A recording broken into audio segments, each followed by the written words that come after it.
So now I would like to welcome a group of very talented students from our community, soon to be alumni, so still not yet alumni, but these guys have some kind of secret because they keep winning hackathons, so we don't know what's happening. I don't know if this is something that they have learned in Hungary, they are all Hungarians. Maybe you already know who these people are, and they were also, it's a coincidence, we didn't imagine they were gonna win their challenge at Junction yesterday. But we thought that there were high chances that would happen, so that's why we invited them today as speakers. So, welcome.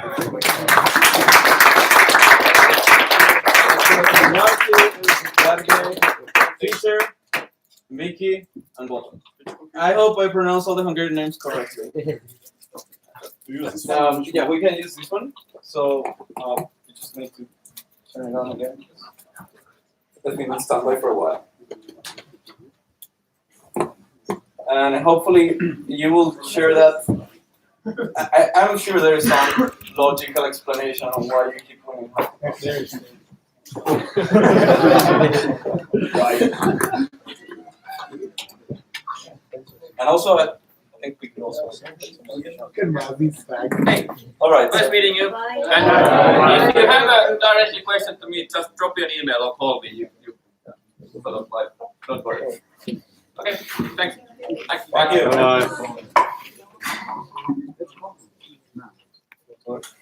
Your internship is going there. The internship just left. Okay, now wrong.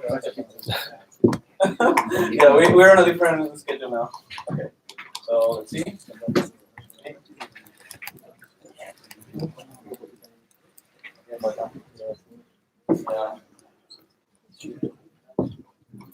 Yeah. So clicker here, and you have. Just choose. You have 100 screens here. All right.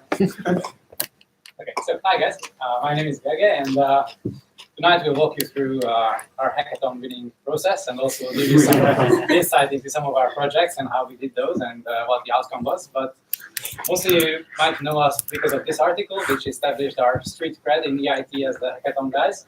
So yeah, let's dive in. So this is our team, otherwise known as the Hungarian Mafia.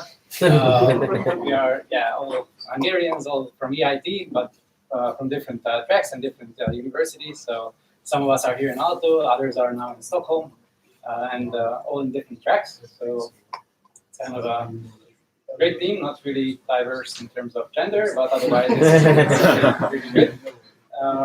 But that's to establish that we are actually good at hackathons. Let's take a look at how we actually traveled around the world with hackathons. So we actually believe that hackathons are a really, really good way to travel the world, because usually if you spot a good hackathon, they usually have travel reimbursement, so you can apply, and if you get accepted, you can travel the world and just for free. Yeah, so that's a really good way to get to know other places. So yeah, just to name a few examples, we've traveled around around Europe, been to Abu Dhabi, Asia with the robot guys, robotics, and then we've been to New York, San Francisco, Las Vegas with some other challenges, and in terms of legal tech and mobility, San Jose also with robotics. So we actually know a little bit about hackathons. So I'll give the word to Peter to introduce you to our process. Yeah. So apart from concentrating on the coding and the technical stuff, we pay just as much attention to the details, and we kind of like to think that we also hack the hackathons. So for example, there are some routine things that we do, or it's kind of became routines. There are the things that you wouldn't think that make a difference, but we think they do. So usually here that you need multidisciplinary teams, right? That's the best ways. And we do have that in the sense that we have different skills, different areas of expertise. We also believe that it's just as important to have a team that you're comfortable working with. You already know the workflow, you know how to proceed, who gets which task, even before discussing the challenges up front, in the head, because we know the skills of our teammates. We also have the best spots in hackathons. So basically, we spend a lot of time looking for the best rooms. And just this weekend at Junction, we were already there 3 hours earlier than the start and secured one of the offices. And it actually makes the difference that we can work in silent. We have a huge screen. We have whiteboards. There is no distraction for us. And even when partners come to us to talk to us, they see that we are actually, I mean, it's a different setting than the main area, for example. And I've mentioned the partners. So we also have paid a lot of attention to speaking to the partners and mentors, because first, we get a new perspective, how they think about our ideas and concepts, and we get multiple ideas from them as well. And also, secondly, just as in Junction, they're also judging us. So we also like to establish a clear contact with them, and we want them to like us. And that has put us in first place many times over the years. Also, another mistake many teams make is that they start coding right away. We usually spend 5 to 6 hours at least just brainstorming, and we would rather have the perfect idea in our head than just getting to coding and then start hitting the keyboard. And part of this is also that you have an idea that is actually sustainable, and it's not just fancy, but it also has value underneath and is solving the solution. And just as important, to have relaxation and sleep and to be energized to work. Our schedule for Junctions, all 3 Junctions, was that first night we sleep, get a good night's sleep from 2 a.m. until 10. Then next morning we get in and we are prepared to work through the whole night and be there for the next 36 hours. And that has worked in the past. So that's our tips and tops for now. And next up, we brought you a few of our projects that we thought were kind of cool. We also have many more if you have questions, but these are the ones that I'm going to introduce now. So, Greg, no, which one's the first? Yeah, Mars will take over. Yeah, hi. I am Marcy. I'm studying here at Aalto last year in Stockholm in HCID. This is our last year's Junction project that I think was our best build so far. So the challenge was presented by Daimler, who are one of the biggest automotive company in the world. They're also the owner of Mercedes-Benz. And they wanted to improve the user experience of electric cars, especially on the charging part. So we came up with a solution for them that integrated different services into the dashboard of the cars, including charging, buying highway tickets, or car wash and other services that could be very easily accessible by the drivers and just works in the car on its own. So the price was that they would flew us to Stuttgart into their headquarters to take us around in the factory. But then they also introduced another present that was to present our solution in Berlin. And after 2 weeks, after Junction, we got an email that they would like us to present in Las Vegas in CES. That's one of the biggest tech conferences in the world.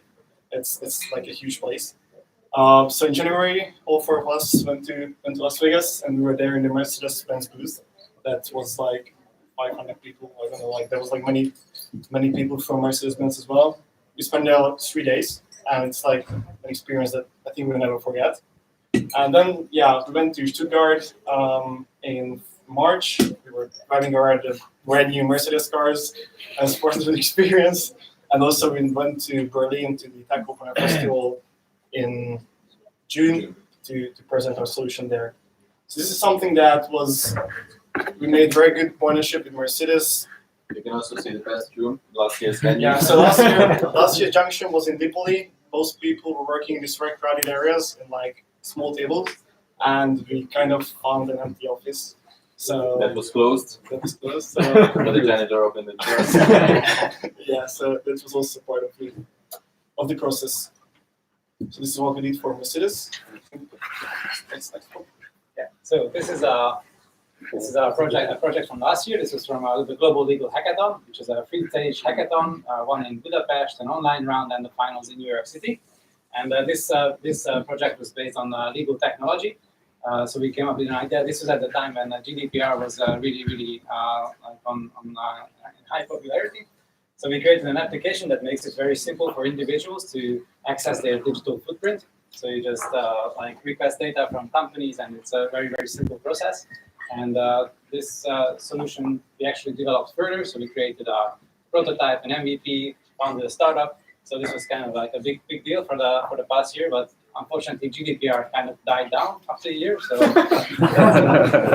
That's the company as well. Yeah, so the company, so that's not that good. But otherwise, the hackathon process was amazing, and we got to go to New York City. Present, we won the global hackathons. It was out of 800 teams from all over the world, and we got into Forbes in Hungary. So that was also really cool.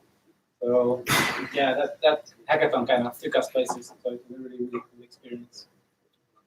Next up. So as I mentioned, the robotics guys, like Gauthier and me have a strong background in robotics. Like we participated in the Robot Olympics 3 times, and each year we qualified to the World Finals, which brought us to India, Costa Rica, and Thailand in the end. And the best result was the 2nd place on the world. And a few weeks ago, we found our perfect hackathon in Helsinki, which was the robot uprising competition. We had a really complex maze, what you can see here. Started with a labyrinth, which was changing over time, find a way through a forest with wooden sticks or rotating the platform or whatever. And what you could see in the video, that in the end you get to the arena where you have to fight with the other teams and push them to the ground. So in the end, as you could see in the video, and maybe one more time, you're on the left to bring them down, and we got the first prize from 40 teams in the end. The next interesting challenge was a hackathon organized by Microsoft last year in Berlin. And the main idea was that hackathon was about enhancing student life. And our idea was that... Start the video. Yeah.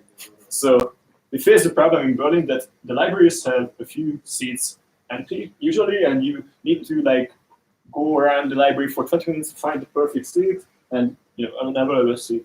And we brought this idea, this challenge to the hackathon also, where we figured out a solution that we can cover a table of 8 to 10 seats with camera, and using some machine learning, we can we train the model which can analyze the seats if they are empty or not, or even reserved. So in an application, you can check if there's any empty seats, seats in your floor, and basically it was a 24-hour hackathon. So the banana means it's visual, and it turned out to be yellow. So we ended up winning it, and that was interesting that we consulted a lot with the Microsoft guys in the beginning, and from the first, after the ideation period, we had a strong feeling that they liked our idea, and we had a chance to win it before even starting to develop the application. Just an additional thing, I think this was the hardest presentation for us, because there were 15 teams, and just the team before us had the exact same idea. So they presented the exact same thing without implementation. So this was we thought that, okay, this is going to be a loss because it would be really hard to convince them. But in the end, we managed to win because of the actual implementation worked compared to the other teams. So it's just a thing that it's not a problem if someone else also does the same thing. So if your implementation is better, you can also succeed. So, but this is kind of scary. Okay, so this year. So how many of you were at Junction this year? Okay, quite a lot. So we were in Alto and MIT's challenge, which was about tracking the Wi-Fi devices at Junction. So even your devices, you didn't even know, but we were tracking you the entire weekend. We knew your location and where you went. So we were working with the Wi-Fi data of everyone, and basically our inspiration was the Agorio game, where you go around, you collect points, you get bigger by eating other teams and people, and this is how the networks grow and teams merge. So the idea was that as people get closer to each other, they get network scores, they grow, and they conquer each other. If like I have a bigger score than Greg does, then he becomes my color, and this is how my network grows. And we also we also kept track of the MAC addresses, so who had the most interactions and how the team sizes grew.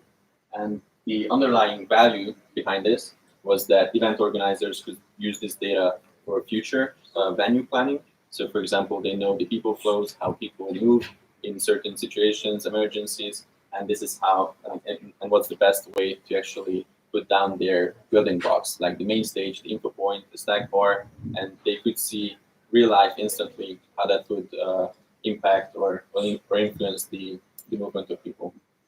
And in the room, this was actually an interaction board that was developed by Aalto and MIT.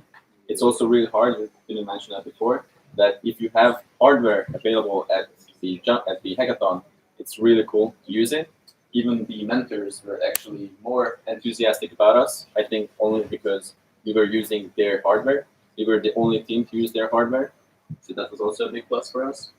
And as a bonus bonus prize, we also got the Slush prize, and we're going to present the idea at Slush both days. So that was this year's project. Mention this picture. I don't know if you can read this, but this says this is partner discovered. We wasn't sure that we can reserve the place like 3 hours before it starts, so we try to make it sure that we have the room. This is how you make people avoid the troops. It's not team, it's partners. Okay, so this is also sort of the reason we are here, but first let's discuss this. And this was the DG hack in October here at Aalto, where we won the challenge for how to make kids read again. And our solution was also let's just go through it. But here we made like an AI-based reading tracker that is like sort of also a collaborative game. So like two students inside the classroom start reading, and this is like the reading material that the teacher gives students. Think of students between the 2nd and 6th grade, so it's like novels and like this kind of like fun reads.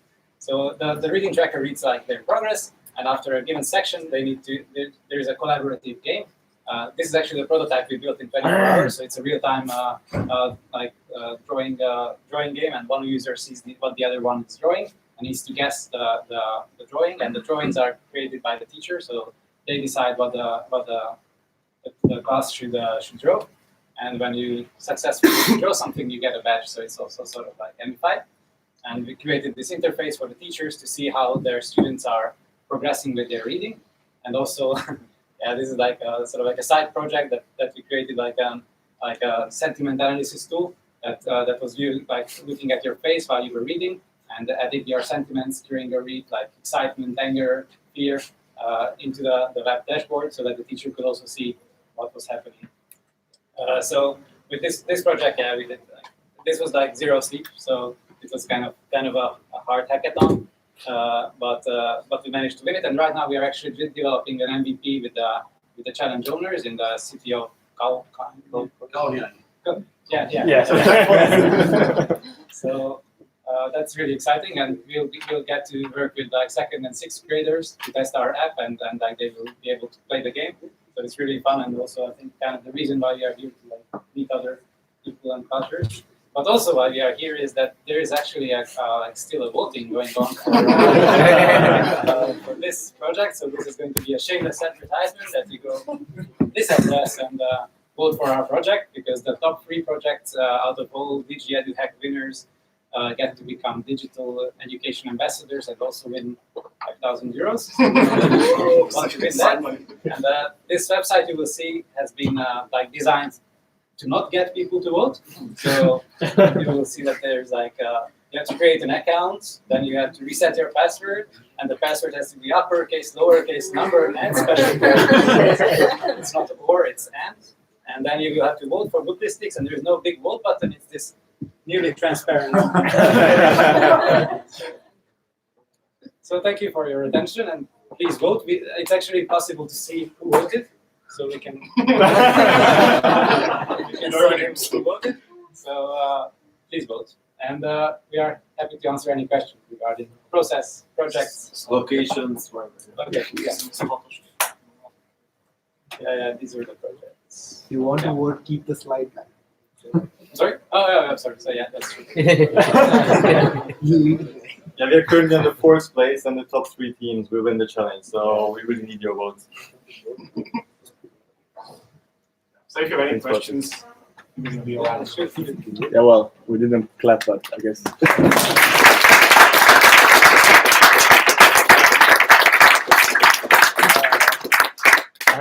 I just would like to know how you guys tracked last Junction people locations, like which technology did you use? Yeah, so, And how relevant was for you the data set that they actually gave you before, like the challenge? so this challenge, this was a given. So the challenge was to make use of the location data. So they already set up a live stream coming from the routers, which was already like triangulated based on like the device's like strength, like Wi-Fi strength from 3 routers. So we made use of this live stream. We fetched it, like saved it for analysis, and then used our backend to parse it and stream it back to our front end. So you had already like a live stream real time of what's going on at the location, and you just used the data. You used the data too. Lots of data, so we had to like still make like kind of like transformation of the data. So you were triangulating it yourself. That would be like for a hackathon would be okay. There was an MIT hacker who said that he codes faster than everybody there, so he was doing the part because everybody was leaving the track because of this. Was it the one presenting or another one? No, there was one of the mentors. The challenge owner. Yeah, the one presenter. Was like the okay. Yeah. He actually programmed the whole stuff there on site, so we're Yeah, so everybody was asking for the live feed API, and he was hacking there with us, getting it done. Okay. How do you prepare for a hackathon before you even enter the premises? I mean, for Junction, we have to go through all the challenges because we kind of have to know what's going on. Yeah. And which challenge is like the most interesting for us. And So, for example, for that, we were looking at track sizes. How many challenges are in a track? What are the prices, obviously, and also if there are hardware available. So one thing, it's not all about the winning. Also, it might look like, but also like we just like to come together and have fun. Because now we kind of all live in different countries, but we know each other for more than 10 years. So it's kind of nice to be together for like years. But sometimes the preparation is all about like drinking a beer the evening before, like and just talking about ideas, which is like really broad ideas, but still we started to think about it. Yeah. But as they mentioned, finding the right track. There was, for example, many of you were in the food track, like food waste track. There are more than 50 teams, I guess. So if you know in advance that there will be such competition, then maybe you choose wisely and go to another track. Maybe. That's another. Have you ever like developed anything before like hackathons? Were you used to like work together, or how did you somehow structure your work in a way? Like, is anybody taking always the leadership, or it's like more like kind of let's throw everything on the whiteboard? Before the hackathon, you are able to kind of brainstorm around it, but you cannot bring in not open source code. So we do not develop anything before the hackathon. No, I mean like if you were used to work together before you were actually participating into hackathon in general, like were you used to work together like 3 years ago, 4 years ago, or it was mostly like you started to work together for the hackathons when you started participating into hackathons? Yeah. So we started school together, so but we didn't have. So you were only friends before, you were not nerds. Exactly. Okay. How important do you think is the presentation? Process followed. Yeah, most important. It's the most important part. Yeah. But it also depends on the hackathon. So at Junction, it's very important to show technology as well. Yeah. But there are other hackathons where we have seen people win without any technology, just a presentation. So you have to know, like usually they say it in the description what they want, but if it's not clear, you must ask it, because if it's not requirement, then you are better off with just brainstorming more about the idea and less on the hackathon. Yeah. I think also it's very important what you are demo for in the challenge. For example, many people and teams are developing like AI and machine learning stuff, but you can't really present it because you cannot see it. Meanwhile, if you have some kind of visualization that is like very like it can be, that it's much easier to present in Junction, and also the community judges will like it so much better than like some kind of AI stuff that is just invisible. How did you find each other in your working Four of us were at high school together, so we know each other. And university Yeah, after for that. 10 years at the university and then EIT. I also started at the same university as these guys, but not not at the same department. But anyway, yeah. We were also primary school classmates. We're kind of It's like a longer story. So we're kind of like best friends. We didn't look for each other. We were just there together. It all started out as fun, and then we got to see that we actually have fun and success with it. So we just continued. So just a coincidence, you're all EIT students. Yes. Well, Actually, it is like we all found EIT in different ways, and then at some point we realized that we all want to go to EIT. It's like, Okay, Okay. that's sweet. Okay. So what's next for you? What's next hackathon? Well, actually, we just applied to a hackathon. I didn't so far. I haven't done Yeah, but I guess Slush, like presenting it, we just with last year's Junction too, we had many opportunities to keep the project going and do more with it. And I don't know. So Do you have plans to taking it forward at company level? That's the interesting part. We often get the question, but I think we never had any project that we really took forward, except we really and then this one. But usually when something is created for like one partner, like in Junction, we usually don't work on those projects after Junction. We also, because I told you about the review project, this is kind of like a real learning experience for us as well. That like startups should be based on your passion. That you are working on something that you've been like really aching to work on for a long time. I mean, we created a startup. It was super fun. Like we worked on it a lot. We had like countless like sales, investor, all the things. But it wasn't a passion for us to work on GDPR. So it was not worth the trouble personally. And then that was kind of a roadblock. So like in general, this made us like shift from the mindset that hackathons they are not startup factories. They are project factories. They are really fun, but they should not be considered as a startup bootcamp or something like that. So and I think it's wrong for some people to assume that it is. And I felt it on my own skin. So but for teams to get together and experience how it is to work together, yeah, it's the best. it's a brainstorming experience and an ideating experience. But if you win a hackathon, don't consider it yet like that. You should work on it full time. So be cautious. All right. What do you do if the hackathon doesn't allow this whole team stuff? Okay, so far we always manage to somehow stick together.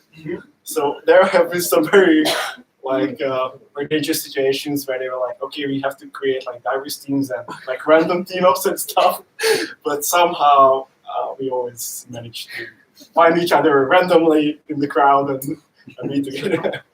There was a hackathon in Stockholm a few months ago. That was really hard to do, but yeah. We usually the only non-European people at the hackathon, so it was quite obvious that we came together. Yes, we came together, and they wanted to separate us, but we still convinced them that it would be the best for us to work together because we ideated beforehand, blah blah. But we also took on additional people, so it wasn't just us. We also worked with other people, but we didn't split up. That's why sometimes we must do together. So when we have random people, that's also nice. We like that, but we also like them. Okay. Thank you. All right.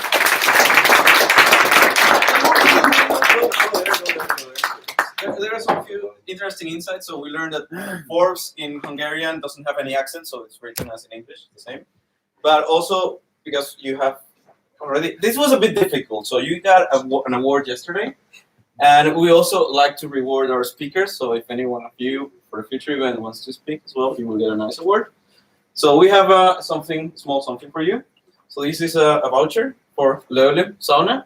So I don't know if any of you is familiar with Leole, but you can go for free now. And you will have to invite one of you or pay for one of you, but the other ones will go for free for sure. So there you go. This is for you. This is for you. And you decided how to split this because you never split your team. So again, thank you. And you already have the link of this Booklistics. The user interface of this, how's it called, Unite Ideas, it's not the best. It's not so user-friendly. So there are some steps. You need to create an account and so on. But I think it's nice that we have a winner from the EIT Digital community in this global challenge. So let's try to help these guys win. And thanks again for the presentation. And good luck in your future hackathons. Thank you. Thank you. Thank you.